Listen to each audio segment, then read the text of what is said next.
आज संबंधित अधिकारी सरपाडे साहेब जे अधिष्ठाता आहेत त्यांना आम्ही आज भेट घेतली शिवसेने वतीने। शेंडा पार्क इथं जी जळीत कांड झालं आणि शेकडो झाडं जळून खाक झाली त्या संदर्भात आम्ही आज शिष्टमंडळाने त्यांची चर्चा केली। आम्ही त्यांना उपाययोजना काय करणार यावर आमचा भर होता। ठीक आहे, याला 8-9 वेळा झाडं जळतात, ही जळत नाहीत, जाळली जात आहेत असा आमचा आरोप आहे। कारण ह्याच्या पाठीमागं कुणाचा तरी टोळक्याचा ह्यात हात असल्याची झाडं जळली जात नाहीत। कारण त्याचा एक नियम आहे, 15 ते 20 फूट झाड मोठं झालं की त्याला प्राधिकरणाकडे जातं आणि बांधकाम परवानगी मिळत नाही।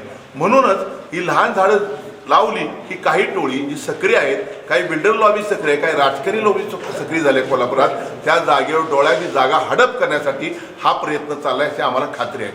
भविष्यामध्ये मोठ्या प्रमाणात झाडं लावा, मोठ्या प्रमाणात कोल्हापूरकरांना अपील करा की ह्या पावसाळ्याआधी प्रत्येकाने एक 15 फुटाचं 20 फुटाचं झाड आम्हाला द्यावं। जंगली झाडं असावीत परंतु ते जगले पाहिजेत, तिथं ऑक्सिजन पार राहिला पाहिजे। हे आपण फुफ्फुस म्हणतो, मग फुफ्फुसच जर नाही राहिलं तर लोकांनी जगायचं कसं? आणि शासनाने सुद्धा विचार करणं गरजेचं आहे की जिथं तुम्हाला IT पार्क करायचं, तुम्हाला मेडिकल कॉलेज करायचं, काही करायचं आहे, अन्य जागा आहेत, परंतु कोल्हापूरसाठी अशा चांगल्या जागा कोल्हापूरच्या जनतेसाठी शिल्लक राहण्यासाठी प्रशासनाने शासनकर्त्यांनी सुद्धा अक्षरशः विचार करणं गरजेचं आहे। भविष्यामध्ये यांनी करायलाच पाहिजे, नाहीतर शिवसेना ह्या कारणाच्या विरोधात तीव्र आंदोलन करेल। आपलं बाळ जर आपलं पडल्यानंतर वाईट वाटतं तसं दुसऱ्या बाळ पडल्यानंतर ह्यांना वाईट वाटलं पाहिजे।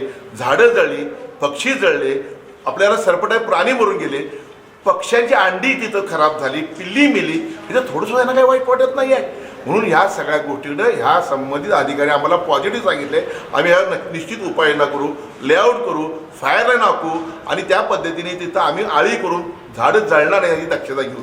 परंतु त्यांनी एक सुद्धा महत्त्वाचं सांगितलं की सगळंच ओपन आहे, रात्री गर्दुले येतात, रात्री पिणारी माणसं येतात, तिथं जाऊन रात्री काही गोंधळ घालणारे लोक असतात, आमच्या कंट्रोलच्या बाहेर आहे। म्हणून पोलीस प्रशासन सुद्धा माझी विनंती आहे, तिथं आपली जागा आहे, आपली झाडं जगली पाहिजेत, तिथं शहरातलं फुफ्फुस राहिलं पाहिजे, ऑक्सिजन मिळालं पाहिजे। म्हणून पोलीस प्रशासनाने सुद्धा हातात हात घालून काम करून तिथं त्यांना सहकार्य करा अशी मी त्यांना विनंती